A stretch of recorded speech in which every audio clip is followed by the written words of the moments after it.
এক গ্রামে এক গরিব কৃষক ছিল। তার নাম ছিল করিম।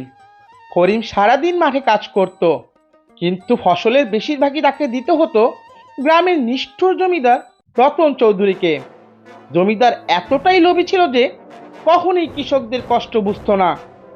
এক বছর খরায় ফসল একবারেই ভালো হলো না। করিমের ঘরে খাবার নেই, ছেলেমেয়েরা না খেয়ে কাঁদছে।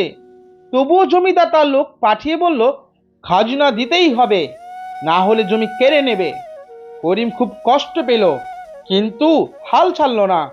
সে গ্রামের অন্য কৃষকদের দেখে বলল, আমরা সবাই একসাথে হলে অন্যায় সহ্য করতে হবে না। ধীরে ধীরে সবাই একজোট হলো।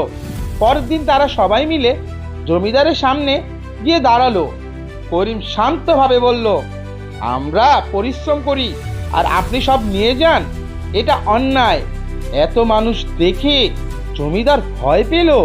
সে বুঝতে পারল আর জোর করে কিছু করা যাবে না। শেষে সে খাজনা কমাতে বাধ্য হলো। সেদিন থেকে গ্রামের মানুষ নতুনভাবে বাঁচতে শিখলো। করিমও বুঝলো, একতা আর সাহস থাকলে বড় অন্যায়ের বিরুদ্ধেও জয় পাওয়া যায়। মোরাল: অন্যায়ের বিরুদ্ধে একসাথে দাঁড়ালে জয় অবশ্যই আসে।